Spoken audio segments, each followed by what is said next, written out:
Well,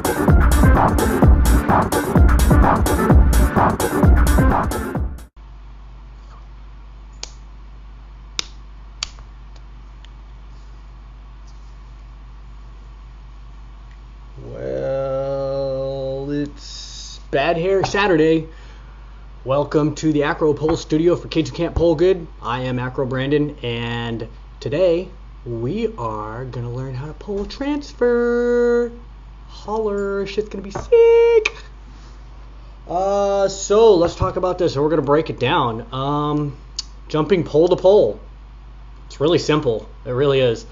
I don't know why I wasn't doing this like a year ago, but you do have to give pretty good props to Kenneth Kao for doing the first pole transfer in competition history, as far as I can recall. I've been watching pole dancing for about 4 years, and I believe he's the first person to do it on stage. Now, I know Chinese acrobats have been doing it for years and blah, freaking blah, I don't care.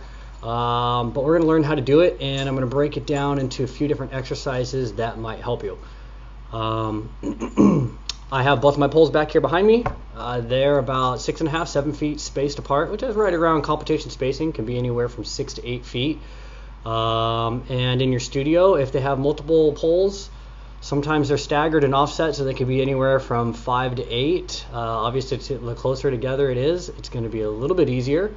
But I'm going to just demonstrate a little bit on what kind of happens and throwing the energy around, and then we'll get to the exercises. How about that? All right, so I'm gonna need a couple quick props. Wow, that worked really good. So what I have is a pole here and a pole here, and we're just gonna demonstrate what's happening when you're jumping from pole to pole. What you want to think about is not jumping from this pole and throwing all of your energy directly straight and past it, because all of that energy will be going in that direction, and if you're not strong enough to catch the energy as it flies past the pole, you're gonna fly past the pole. So what I try to think about when I'm jumping from one pole to the next isn't really about shooting horizontally, but treating it kind of like a nice lob shot from one pole to the next. So what you ideally want to do is you're going to be springing upwards and outwards, but a nice upward shot, so that right when you start to hit the top part of the curve, you're pretty much at the other pole, and then all you have to do is grab. So you want to kind of hit the apex of the curve where you're not neither ascending or descending or falling, and then all you have to do is grab the pole and you just spin around it. And that's what I found. I was like, holy shit, this is fucking simple. So let's start with a few different exercises on the pole, and then we'll do a couple jumps and show you how easy it is. I don't think you're going to need a crash mat. I don't think the crash mat's going to do anything to help you per se. I mean, peace of mind, okay, whatever. But yeah, a crash mat, not very exciting. What else?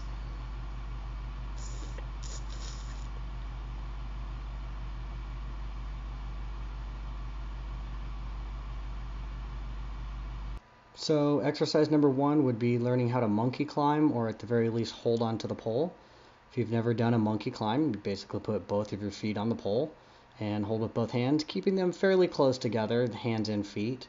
And you want to try and work on getting them both to work at the same time in unison. Your hands pulling you upward as your legs extend upward, giving you lift up and off of the pole. So they both have to work at the same time. When it comes to good foot positioning, what you want to do is be on the ball of your feet. Notice how my foot wraps all the way around the pole. Some people will turn their feet to the side, and some say it feels better this way, but trust me, it looks silly. You have no grip. There's no power there. It's not going to work. The only thing you can really do with your foot sideways is do like these little Chinese jumps that they do on the pole from side to side. That's probably the only time that you're actually going to use your foot in a sideways position. You're going to get a lot more power by putting the ball of your foot on the pole, extending through the ankle like you're doing calf raises, and just learning to explode through the foot versus the side of the foot. These next exercises I wouldn't say are particularly necessary, but I feel like they have given me extra strength that's helped with the pole transfer. These are basically just jumping straight up the pole and then catching. So you explode, your arms and your legs both pull upward at the same time, catch with your top hands. I let the pole roll down my upper body, and then I hinge at the hips, which is basically what keeps me from crashing into the pole. So jump, catch, roll on the chest, hinge at the hips. Feel like if you can do these when the pole's right in front of you, you're going to have an easier time catching a pole that's 6 feet away. All right, moving on. We have learned to jump and we know how to stand on the pole. So now we're going to practice catching. And what I would basically say is just run towards a pole, jump and catch, and see how that feels for you. Do it kind of easy. Do it another time really hard where you jump and throw a lot of your energy past the pole and see how that feels.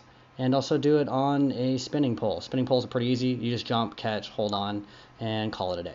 All right, now it's time to do this. So as you're getting ready to jump, see how far you really have to jump. And you're going to mount the pole. And you're going to look over your left shoulder, at least I do. Make sure that you are jumping to the side of the pole. And just give it a little test jump and see how far you go and how far you make it. Right here, I'm a little bit short. So I'm going to start over. I'm going to jump a little more power, a little more closer. And the third time, you should be pretty close and have a good idea of how much oomph you need to put into the jump. So we're going to start doing our jumps. First time, not too bad. You probably connect. You can just run it out. That's why I don't really think you need a mat. Second time, you're going to charge up. You're going to jump a little bit harder. You should probably connect even better this time. Not too bad. I still touch the ground. And obviously, if you're doing this higher off the pole, you're going to have even better chances of catching without your feet dragging. And the third time, you should probably make it happen. There you go. You grabbed it. This happens to be a spinning pole. Do a little booyah victory dance. Get all stoked about it. Yup, do it. Do that dance. Just like Toa Joe says, if it's got a crack, it can clap. Shake it, shake it, shake it, shake it, shake it, shake it, clap. So, we did it, right? Simple. All you gotta do is like jump, right? So hopefully you guys can do that Monday. Start jumping pole to pole. Obviously I did it on 2 steel poles. It's not because I have Chinese grip. Dude, it's really simple. It's really not that hard. So I hope to see all of you doing it. Tag me in it, share it, Facebook, like, I don't know. Probably see you at a competition soon. Probably Florida Pole Fitness Championships in March. Allison Sipes' thing. So let's just go do our thing. Maybe go play some new toys. Like I just built a handstand block. Maybe I'll do it right up on that one too. Watch out, dog. Why are you always looking at your balls? Wow. Ready? Here we go. Watch out. No. Watch out, dog. I'm going to kick you. No.